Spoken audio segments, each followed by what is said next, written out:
Donc, les supports, ça va être une des vidéos les plus importantes du masterclass. Surtout parce que tout le monde me pose tout le temps des questions à propos des supports. Comment est-ce qu'on fait des beaux supports qui s'impriment bien, qui s'enlèvent facilement, etc. Mais avant de se rendre là, on va commencer par comprendre c'est quoi la base d'un support. Donc, comme on sait très bien, dans l'impression 3D, on construit des objets en empilant des couches de plastique l'une par-dessus les autres. Un peu comme Bob, le bonhomme de neige que j'ai ici. Donc, ce petit bonhomme de neige-là, c'est juste plein de couches de plastique qui ont été imprimées ensemble puis qui sont empilées une par-dessus les autres, qui nous donnent la forme d'un bonhomme de neige. Là, ce qui est cool, c'est qu'on peut empiler nos couches de façon un peu décalée. Donc, une couche est décalée à l'autre pour imprimer des angles. On appelle ça les overhang, donc ou porte-à-faux en français, quand on met des couches décalées ensemble. Puis, on voit que ça peut fonctionner. Puis, je l'ai même modélisé ici dans Fusion pour qu'on puisse avoir quelque chose d'interactif. Du moment où ce que le côté externe de ta couche dépasse pas le milieu de l'autre couche d'après, ça va se tenir ensemble. Donc, le milieu, c'est ton centre de gravité. Et si tu amènes le milieu en dehors de cette ligne-là, de la couche externe, tes couches vont commencer à tomber par la gravité parce qu'ils n'auront plus assez de base pour venir rester collées l'une sur les autres. Donc, admettons un cas extrême. Mettons un cas encore plus extrême, ça serait où que tes couches peuvent juste plus se supporter une à l'autre parce qu'ils sont juste trop décalés. Donc, dans ce cas-là, on viendrait ajouter des supports durant l'impression. Donc, nos supports. Les supports, c'est quoi? C'est juste une structure temporaire qui va venir supporter les couches qui sont dans le vide. Puis là, c'est temporaire parce que suite à l'impression, on va venir arracher ces supports-là. Donc, pour pas que les supports fusionnent au modèle, il va y avoir une petite couche d'air, il va y avoir un petit gap, donc un petit 0,2 mm où il n'y aura pas de plastique. Puis ce petit gap-là, il est juste parfait pour pas que les plastiques se fusionnent ensemble. En 2017, j'ai acheté ma première imprimante 3D pour m'aider à réparer ma voiture téléguidée. J'avais un petit Traxxas Revo électrique, puis si vous avez un char téléguidé, vous savez que ces petites bébelles-là, ça pète tout le temps. Donc je m'étais dit que ça allait être un investissement d'acheter une imprimante 3D pour pouvoir faire moi-même mes pièces de remplacement et qu'au bout de la ligne, ça me coûte moins cher. Par contre, j'avais pas compris que pour pouvoir faire des pièces de remplacement, il faut être capable de modéliser les pièces de remplacement. Moi, ça m'a pris des années avant d'être capable de modéliser des pièces que je pouvais imprimer et utiliser. J'ai passé des années à chercher de l'information dans des tutoriels YouTube, dans des forums, avec des amis. Il n'y avait juste pas tant d'informations sur comment maîtriser la modélisation 3D pour l'impression 3D. Maintenant, 8 ans plus tard, j'utilise l'impression 3D pour à peu près n'importe quoi. Que ce soit pour réparer des choses qui brisent chez nous comme une peinture de porte de douche, les fixations de mon panier à linge ou même le boîtier de mon démarreur à distance. Maintenant que je maîtrise la modélisation 3D, je peux tout simplement recréer des modèles, les imprimer et les utiliser. Moi, ça m'a pris des années d'apprentissage pour réussir à faire ça, mais mon but, c'est de vous aider à faire la même chose en une fraction du temps. C'est pourquoi j'ai créé un cours en ligne où est-ce que j'enseigne 12 techniques de modélisation pour l'impression 3D, que je fais 5 projets pratiques avec ces 12 techniques-là pour vous montrer comment utiliser ces techniques-là dans le monde réel, en plus d'avoir une communauté privée pour poser vos questions et partager votre progrès. Si tu veux maîtriser la modélisation 3D pour l'impression 3D et que mon cours t'intéresse, je te conseille d'aller essayer gratuitement le premier module en cliquant le lien dans la description de cette vidéo. Donc, en gros, c'est ça, les supports. Donc, ici, on a une belle représentation de qu'est-ce qui se passe si on imprime exactement cette forme-là dans le vide. Ça nous donne des beaux spaghettis. Donc, on a besoin de support dans ces exemples-là. Bon, là, idéalement, on veut tout le temps modéliser. Si on fait nos propres modèles, comme dans Fusion, par exemple, on va vouloir modéliser pour pas avoir besoin de support. Donc, ça, mettons, c'est la pièce que j'ai modélisée pour justement tester les supports. Mais on voit ici que ça a besoin de support, right? Cet angle-là a besoin de support. Mais, vu que c'est moi qui modélise, tu sais, je pourrais bien décider de faire un design comme ça, mettons. Puis là, ce design-là, il n'y aurait pas besoin de support parce qu'il n'y a pas rien qui tient dans le vide. Donc, autant que possible, on va créer nos modèles pour ne pas avoir besoin de support. Donc, ça, c'est mon astuce numéro 1 pour imprimer des beaux supports, c'est de ne pas avoir à imprimer de support. Mais pour cette vidéo, on va aller voir quelques exemples. Donc, on va downloader le fichier 3MF, donc le projet 3MF de support que j'ai créé, qui a de l'air de ça ici. Et si vous voulez avoir ce fichier 3MF-là, il va être dans la description de cette vidéo. Donc ici, on a quelques exemples qui ont besoin de support. Donc, exemple numéro 1, ça va être notre L ici, qui est déjà bien placé. Donc, le L, en fait, le L positionné dans cette position-là. Je vais faire la modification pour vous avant de... Vous, le L, il devrait déjà être positionné comme ça. Donc, idéalement, la première règle du positionnement des pièces, c'est le plus plat, le mieux. Fait que ça serait la façon idéale d'imprimer cette pièce-là. Le plus à plat possible sur le plateau. On veut éviter à tout coup, on veut éviter le plus qu'on peut d'aller dans les airs. On veut rester le plus plat possible du plateau. Mais pour pouvoir tester nos supports, on va l'utiliser comme ça.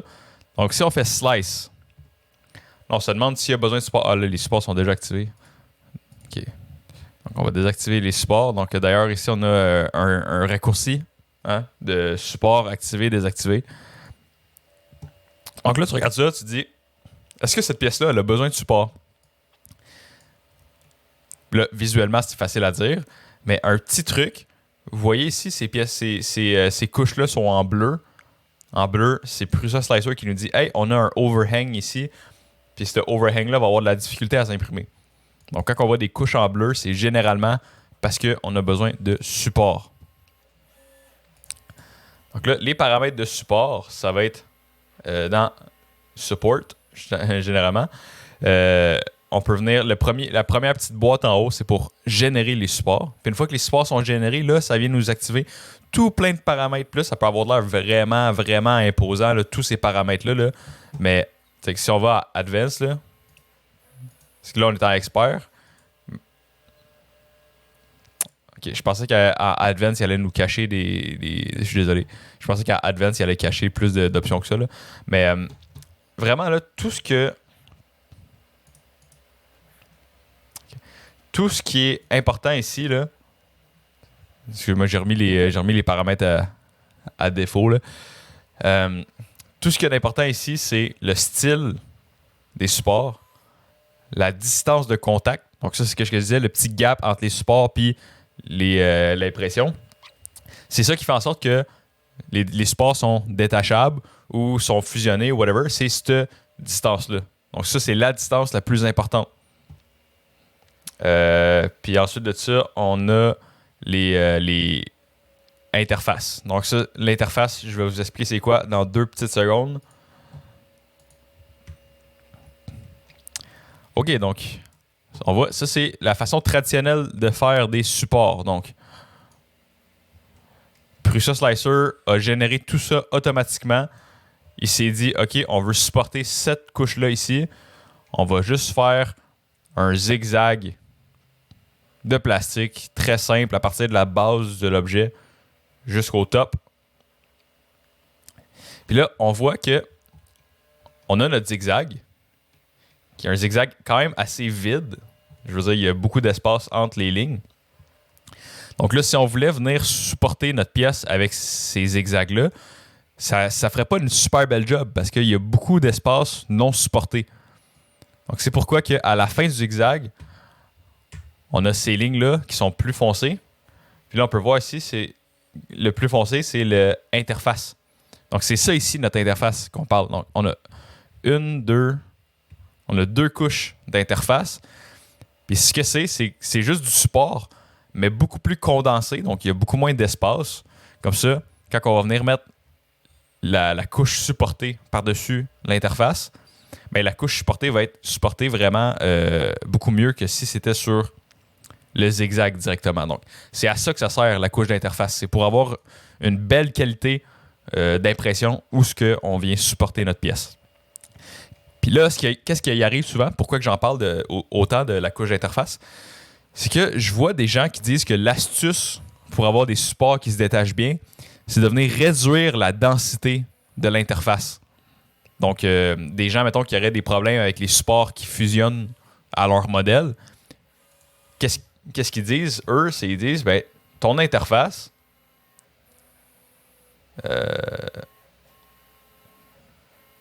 interface spacing, parce que ton interface, il est trop dense. Fait que si, mettons, tu mets un spacing plus large à ton interface, il va être moins dense. Donc, on a passé le spacing de 0.2 mm à 5 mm. Donc, le spacing de l'interface, ça va être juste l'espace entre les lignes. Donc, on voit là, on a 5 mm d'interface. Ben là, c'est sûr que ton support va être beaucoup plus facile à enlever parce que tu supportes rien. Si tu regardes ta couche ici, que tu es en train de supporter, tu vois que toutes tes lignes que tu fais sont dans le vide. Il n'y a rien de ça qui est supporté, là. Donc, c'est vraiment pas la façon de faire de venir diminuer ton interface. Ton interface, il est là justement pour être dense. Si tes supports fusionnent, c'est parce que ton chiffre ici, le Z-Contact Distance, il est trop bas. Fait que monte ce chiffre-là.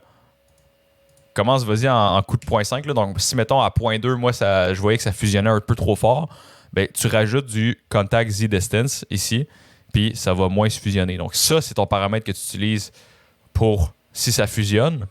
Puis ton interface, tu veux toujours le laisser le plus dense que possible. Donc, moi, je garderais les paramètres de défaut, là, le nombre d'interfaces ici que tu pourrais peut-être vouloir changer à 3 ou 2, mais je pense que 2, c'est quand même bien. Donc, là, on a notre bloc de support, on a notre interface et ça supporte cette chose. Mais là, on a différents types de support. Donc, juste ici, support, on a Everywhere, on a Support Enforcers Only, puis sur Build Plate Only. Fait que Build Plate Only, tout ce qu'il va faire, c'est qu'il va supporter tous les endroits qui sont directement par-dessus le Build Plate. Donc, ça ne s'applique pas vraiment ici, parce que tout notre support est par-dessus le Build Plate, donc ça ne va rien changer. Mais je vais vous montrer un peu plus tard qu'est-ce que ça peut faire sur d'autres modèles. Puis Support Enforcers Only, c'est que si, mettons, tu veux lui donner des règles de « Ah, je veux juste du support à tel endroit ou à tel endroit », donc si tu vas cliquer sur le, mettons, peinturage de support, Paint on Support, bien là, ça va te donner l'option de venir peinturer. Donc, avec ta souris, tu peux clic gauche, peinturer où ce que tu veux du support, puis clic droit, peinturer où ce que tu ne veux pas de support. Donc, admettons que moi, je veux du support juste pour les coins. Mais je pourrais peinturer juste les coins, mettons. Puis là, on aurait du support seulement pour les coins de cette pièce. Ou on pourrait avoir du support juste pour comme certains endroits de cette pièce. Puis je pense que ça pourrait se faire. Ça pourrait se faire. Puis pourquoi ça pourrait se faire? Parce que là, tu te dis, ben là, entre ces deux piliers-là, ici, ça, c'est pas supporté. Mais il y a quelque chose de quand même assez cool dans l'impression 3D où on peut faire quelque chose qui s'appelle un bridge. Donc, quand on part d'un point jusqu'à un autre, on est capable de faire un petit pont entre ces deux points-là. Donc, on est capable de venir comme tirer une corde de plastique entre les deux points. Donc, ici, si on regarde couche par couche, qu'est-ce que ça donnerait? On peut voir que notre buse, la représentation de notre buse ici, va venir faire un pont. Tu vois? Il fait un pont d'un point à l'autre. Ça pourrait marcher. Ça serait vraiment pas l'idéal, OK? Je dis pas que ça serait l'idéal. Je veux juste vous démontrer que ça pourrait marcher. Puis là, ça va aussi... Pourquoi aussi que je dis que c'est pas idéal? C'est que regarde tes supports. La première règle, quand on place des objets, c'est qu'on ne veut pas avoir un objet qui a une petite base qui va très haut. Parce que éventuellement, ça va faire ça comme ça sur ton plateau. Donc, quand on a un long mât comme ça, ça devient vraiment instable. Puis les chances que ça tombe puis que ça brise sont très, très grandes. Donc, les différents types de supports qu'on pourrait avoir pour ça. Puis là, je vais juste enlever les peinturages. Donc, on va revenir en Support Everywhere. Donc, il va mettre du support partout ce qu'il peut. Puis là, les paramètres de génération automatique sont ici. Là, donc, à partir de quel angle, donc le overhang, on se souvient de c'est quoi un overhang? Donc, le overhang. Donc, l'angle de overhang, ça va être l'angle entre, entre l'horizon puis tes couches. Donc, ça, en ce moment, ça serait un overhang de 20 degrés.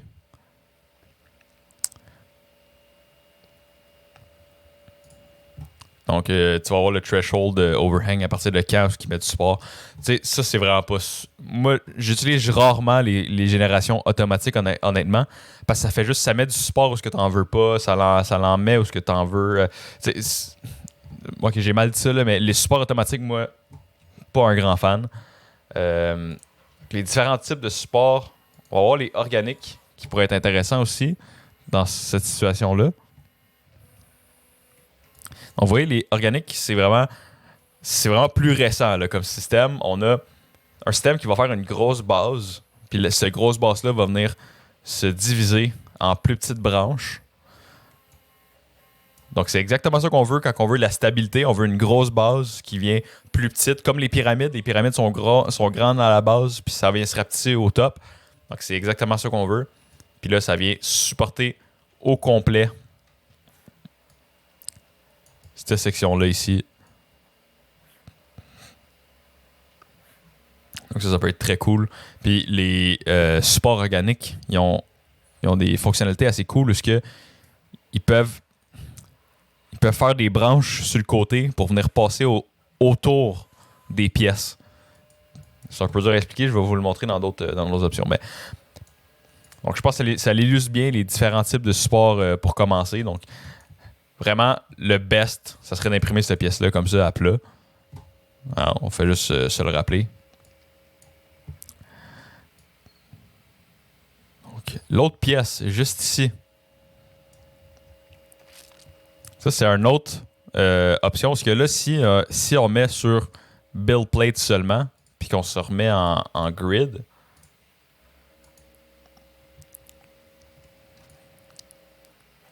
ben, on peut voir que... Là, pourquoi on est supporté ici? Ah, ok. Mon objet semble flotter au-dessus du plateau.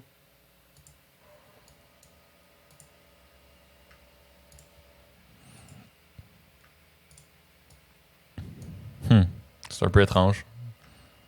Je sais pas pourquoi l'objet flotte au-dessus du plateau, honnêtement. Là, c'est un peu étrange. Mais honnêtement, ok. Mais on voit que tout ça ici en dedans, c'est en bleu. Mais c'est pas supporté parce que on a mis en mode build plate only. Donc, c'est tout ce qui touche au build plate va se faire supporter. Donc, qu'est-ce qu'on voudrait faire ici? C'est mettre everywhere. Donc là, on a du support partout. Mais ça, là, ça c'est la mort. Là. Ça, là, c'est la mort à enlever parce que tu as tout ton support qui vient d'englober ta pièce. Donc ça, là, c'est des plans pour enlever des supports pendant des heures. On veut pas ça.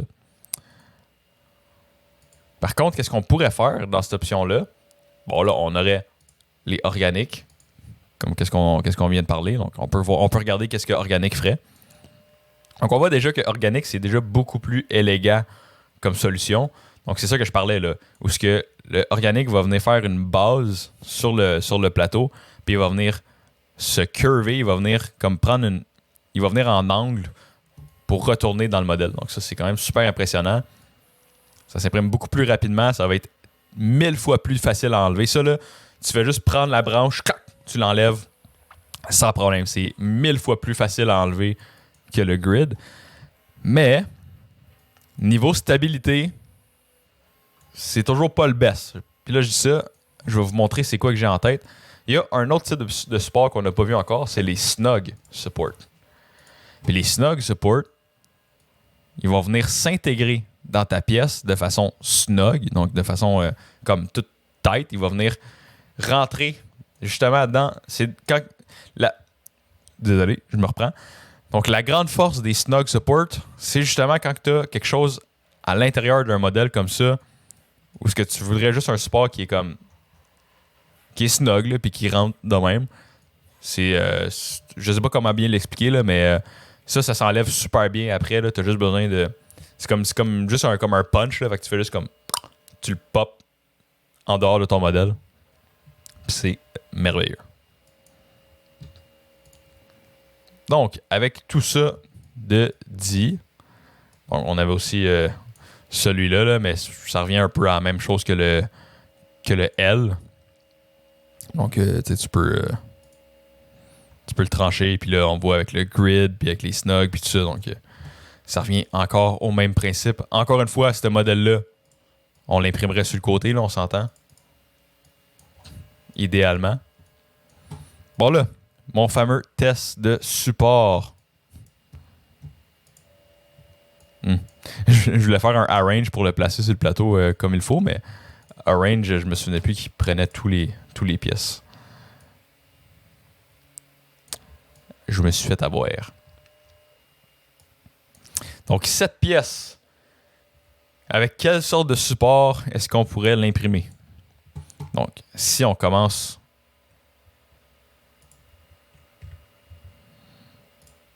Okay. Donc, si on commence ça avec des grid support bien normal, ça devrait nous donner une atrocité assez incroyable. Là, je veux juste diminuer la grosseur du modèle juste pour que ça soit plus rapide à trancher.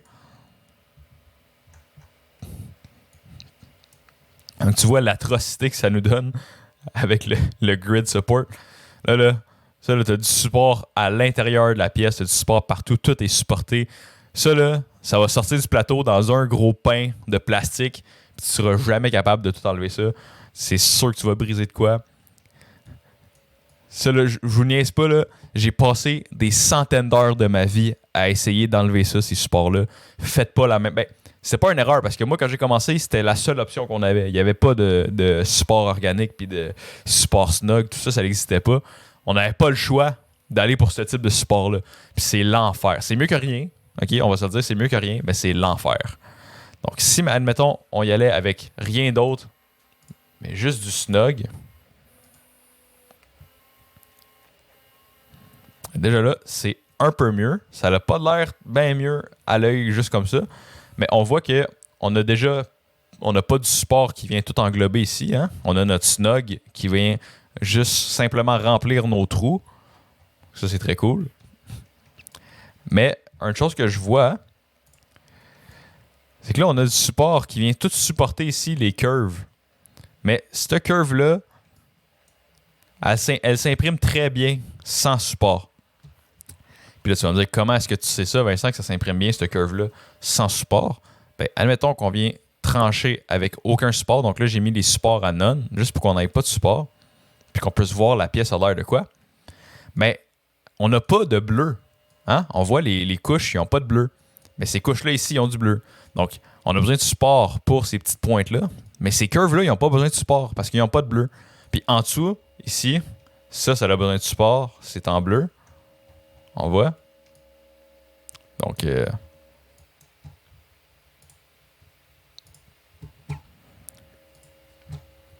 juste à l'enlever, je pense que j'ai activé le raft. Ouais, c'est ça. J'ai activé le raft sans faire exprès. Donc, qu'est-ce que c'est un raft? C'est un radeau. Donc, on voit 3 layers. C'est pour ça, depuis tantôt, qu'on a comme du support en dessous des pièces. Je voulais pas trop m'en faire avec ça parce que je voulais pas vous déranger. Mais oui, donc un raft, ça va être... on n'a plus vraiment besoin de ça aujourd'hui, mais avant, les premières imprimantes 3D qui existaient, il n'y avait pas des plateaux chauffants. Tu sais, nous, notre plateau, ce qu'on imprime, ça chauffe, donc ça nous aide à faire coller le plastique. Mais ça n'existait pas au début. Donc, qu'est-ce qu'ils faisaient? C'est qu'ils prenaient des plateaux perforés. Donc, il y avait plein de trous. Il y a des petits trous dans les plateaux d'impression. Puis, on faisait quelques couches de raft. Donc, ces couches-là, ils venaient écraser le plastique dans les trous du plateau. Donc, ça faisait en sorte que les pièces, ils étaient littéralement fusionnés au plateau, mais ça faisait plein de petits pics dans la première couche. Donc, on ne voulait pas ça dans nos couches de modèle. Donc, qu'est-ce qu'on faisait? C'est qu'on faisait 3 couches de raft. Donc, c'est des couches sacrificielles qui, eux, leur but, c'est de venir s'accrocher dans le plateau et ensuite de ça, donner une surface assez lisse pour venir imprimer nos modèles dessus. Puis, un peu comme nos supports, il y a un petit espace d'air entre le plastique puis la pièce. Donc, ça s'enlève un peu comme des supports, mais c'est difficile à enlever. Puis, il n'y a plus vraiment de raison d'utiliser ça aujourd'hui parce qu'on a des plateaux chauffants. Mais c'est pour ça que c'est là des rafts. Des fois, ça peut être utile quand tu as vraiment une pièce elle a vraiment une petite surface sur le plateau, mais c'est pas un raft que je conseillerais d'utiliser dans ce cas-là. On en reparlera de ça dans une autre vidéo. Mais là, pour continuer de parler des supports, on voit que même en dessous ici, ça n'a pas besoin d'être supporté. Là. Donc, parfait. C'est de la très bonne information. Qu'est-ce qu'on fait avec ça? Vous vous souvenez comment on a parlé des peinturages de support? Donc, on peut dire je veux des supports ici, mais on peut aussi dire je veux pas de support ici. Donc, là, tu vas dire, ouais, le peinturer toutes ces faces-là, ça va être la fin du monde, ça va être tellement long. Mais il y a un petit outil ici qui s'appelle le Smart Fill. Puis le Smart Fill, il va venir peinturer une face au complet d'une couleur ou de l'autre. Donc, si on clique droit sur nos faces, on peut venir tout bloquer ces faces-là. Donc, ces faces-là, il n'y aura pas de support. Puis aussi, les faces en dessous, ici, je ne veux pas qu'il y ait de support non plus.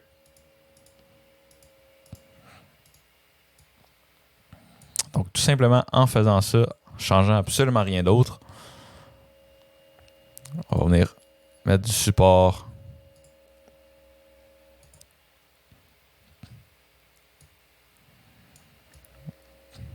Et là, on voit que juste comme ça, on a du support aux endroits.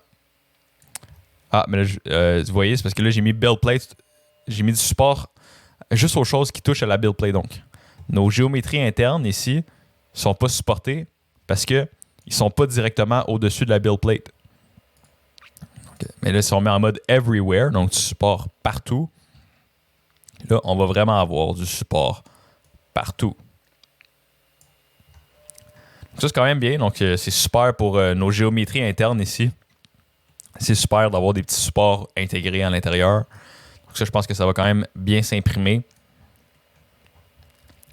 Ça prend, si on regarde ici, nos supports, ça va venir prendre 1,13 grammes de support. Donc, c'est là que c'est plus imposant quand on est plus gros avec le modèle pleine grandeur. Mais là, si on... Puis là, les supports, ils prennent 15 minutes à imprimer. Mais là, si on change ça puis qu'on va se mettre en mode organique,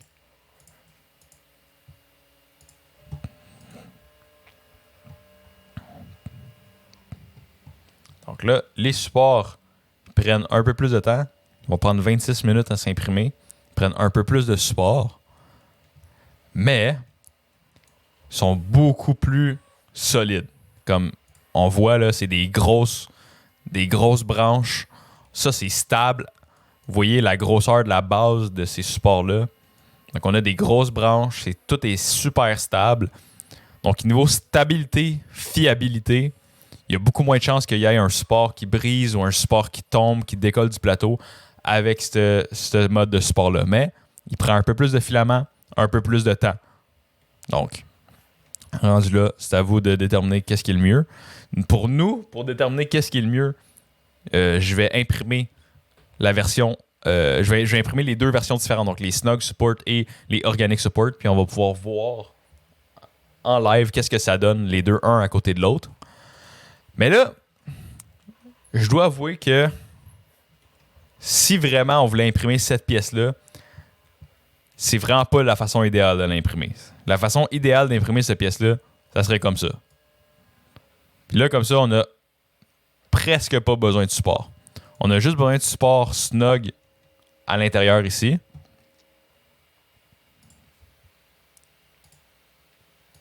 En fait, on pourrait le trancher pas de support, puis on va voir où est-ce qu'on a besoin de support. On le tranche pas de support. Ça va bien. On n'a pas de bleu nulle part, sauf pour nos petites géométries internes ici, là, donc surtout la flèche là, puis les petits coins de ces pièces-là ici. Donc, qu'est-ce que je ferais? Je mettrais Support Everywhere. Puis pour ce cas-là, j'irais en Snug. Parce que là, le Snug Support... Mais là, tu vois, le Snug, il va venir tout intégrer. Donc là, il y a deux façons qu'on pourrait s'occuper de ça. On pourrait jouer avec notre angle de overhang. Puis là, si on met un overhang de 90 degrés, donc tout ce que je veux. Ah, tu vois, même je joue. Moi, personnellement, je joue tellement jamais avec ces paramètres-là que je me souviens même plus comment les utiliser proprement. Bon, c'est ça. Puis si, mettons, on mettait le overhang threshold à 20 degrés, ben là, il viendrait nous mettre. Dans le fond, il mettrait du support juste aux endroits où il y a des overhangs de 20 degrés. Mais vous voyez, je trouve ça un peu gossant de travailler avec ça. Qu'est-ce que j'aime mieux faire à la place? J'aime mieux venir dans le peinturage de support. Puis là, je vais peinturer, je vais dire, je veux du support ici. Je veux du support ici. Non, je veux pas du support là. D'ailleurs, si vous avez sélectionné un endroit que vous voulez désélectionner, on fait Shift, sélectionner.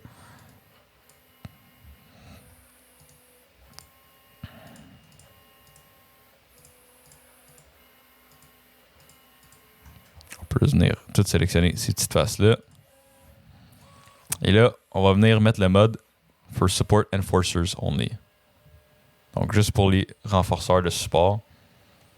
Puis là, ça nous donne quelque chose d'un peu plus clean que quand on avait mis 20 degrés. Puis ça nous met du support juste aux endroits où ce qu'on en veut. Donc ça serait la façon ultime d'imprimer cette pièce-là. Je pense que ça fait le tour pour les supports. Je pense que j'ai parlé pas mal de tout ce que je voulais parler. Puis honnêtement, dans les exercices bonus, on va en faire en masse des exercices de support. Fait que le best pour ça, vraiment, c'est de se pratiquer. Puis c'est au bout de la ligne, moi, personnellement, avec des années d'expérience, je sais qu'est-ce qui va bien s'imprimer, je sais qu'est-ce qui va mal s'imprimer. Fait que je pense que le plus dur au début, c'est de comprendre c'est quoi les géométries, c'est quoi les formes qui vont bien s'imprimer, c'est quoi les formes qui vont pas bien s'imprimer.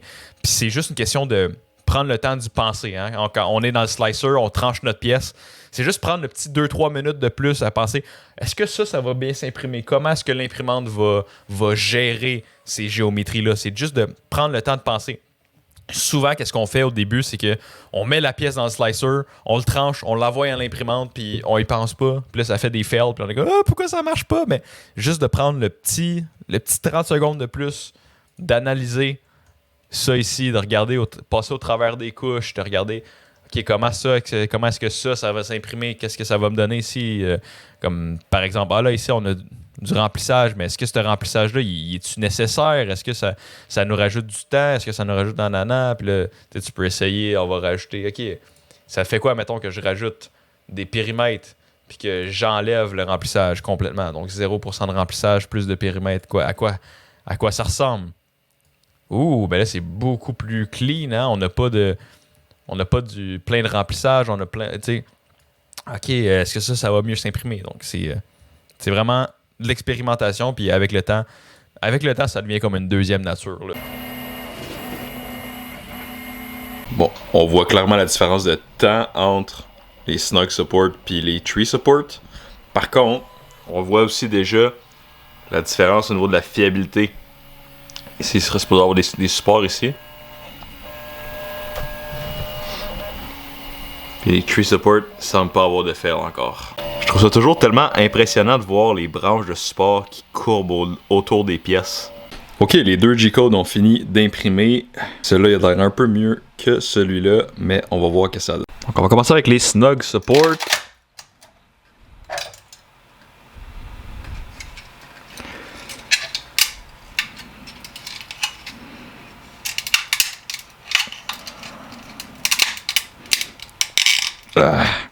Donc niveau facilité à enlever, quand même assez difficile.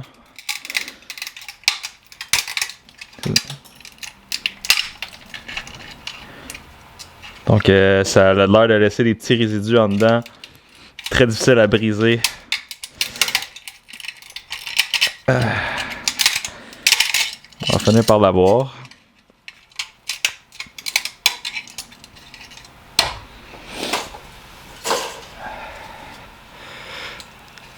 Pour ce qui est des petits supports ici, eux ils s'enlèvent quand même assez bien. Sauf que le seul problème c'est qu'on en a un qui a décollé du plateau. Donc, c'est ça que je disais plus tôt. Généralement, ces supports-là sont un peu moins fiables. Ils ont tendance à se décoller, à se briser. Donc, c'est exactement ce qui est arrivé ici.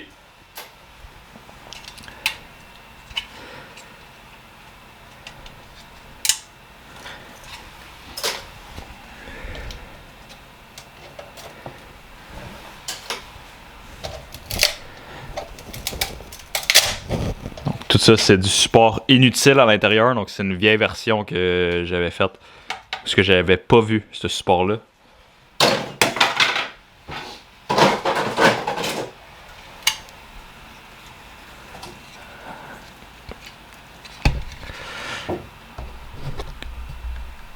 On voit, il y a un petit morceau ici qui était à un endroit un peu drôle, qui est resté pogné là.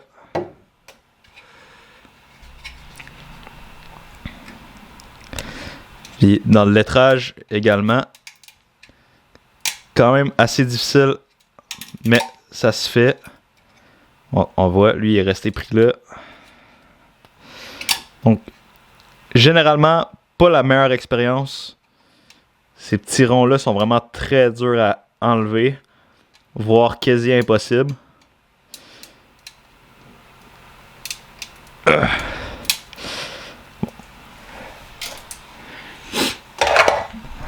Donc si on check la différence avec les supports organiques.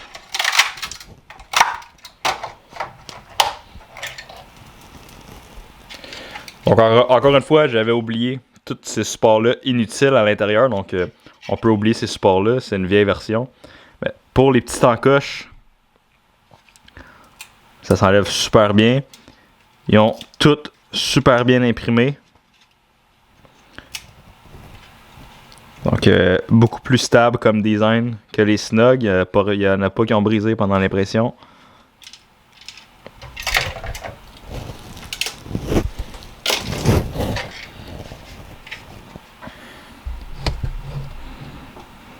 Bon, pour ce qui est des supports internes, ça s'enlève comme un charme. Vous voyez, juste un petit pop comme ça. Tout s'enlève tout d'un coup. C'est merveilleux.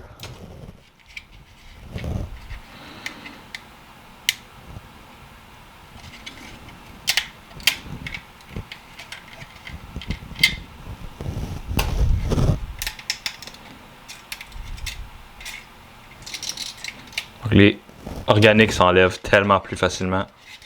C'est même pas drôle.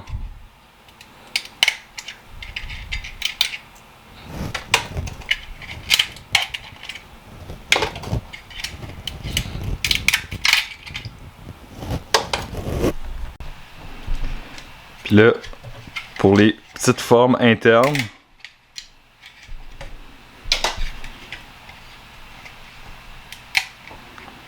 encore très facile à enlever.